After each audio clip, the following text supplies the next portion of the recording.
So, let's see. I'm totally confused now. You just came down from upstairs, so you're in the bike room? Okay. So welcome to the second floor. This area here we call our collections processing room, and one of our lovely archivists, Rachel, is back there processing collections even as we speak. And it's kind of a work space. It's going to be really busy in about a week and a half when we start to take down the Willie G exhibit, which while you're here, if you haven't seen it, you need to go down in the garage and see that, because all that stuff's going to get packed up and go back to Willie's house in 2 weeks, and it's your only chance. But among the things in here, we're getting ready to rotate through some of the club uniforms. So in the museum, in the room, that's the clubs in competition, where you've got the sort of the board track racers on our shiny, much shinier than a real board track would have been board track. There's a big case in there of club uniforms, and we try to change those out somewhere around every 18 months, just even though we keep a really good environment. Textile stuff inevitably just sort of deteriorates once it's on display, so we're getting ready to move things around. So these caps all just got pulled to move into that display, and these uniforms actually got pulled. They're going to be sent down to a conservator to be cleaned. And the rest of, there's treasure all over this place. The flat files there are full of all of the posters and various advertising things that are too large to fit in document boxes, going all the way back. I did pull one thing here just because it's not on display yet, and because you guys are special, I thought you should see something special.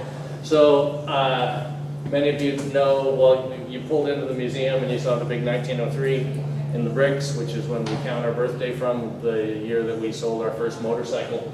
Of course, there was a little work that went on before 1903, and actually it was, many of you probably know the story, but Arthur Davidson and Bill Harley were buddies, and they were avid bicyclists and engineers, and Bill Harley was working as a draftsman and Arthur as a pattern maker. When, at a time when in downtown Milwaukee you would have seen a mix of electric trolleys and horse-drawn vehicles and, these crazy newfangled automobiles, and every once in a while somebody might come through as, well, I should know the date, but it was actually written up in the paper. It was so exciting that there was someone who came through on a motorized bicycle, and those guys saw that and decided, being enterprising young guys, that not only did that look like fun, but, rather than try to knock that guy off or something, they were going to make their own. So they went to work and, looked at what was out there and came up with an engine design.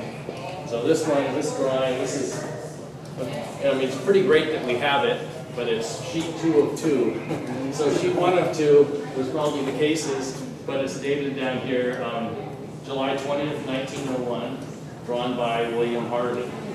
So that's, if you're familiar with our early singles, it looks a lot like, they sort of made this thing, it worked, and they, scaled it up.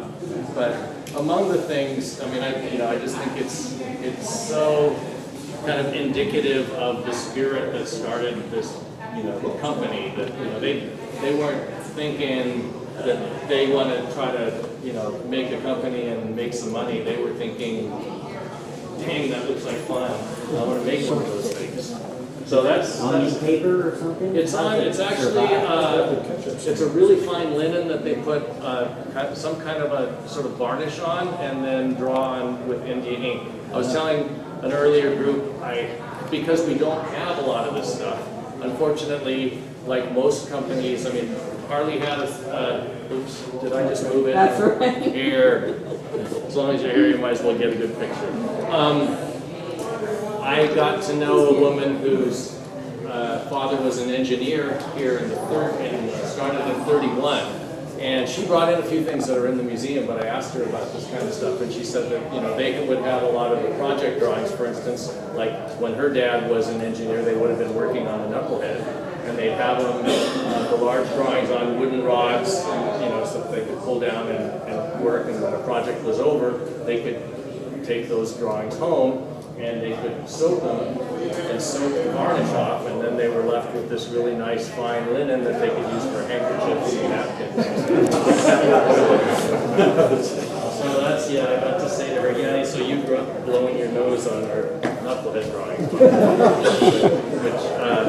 But it was actually pretty great that she donated a lot of material. So we better, let's see, I'm already losing track. We came straight in here. We got to go in this one.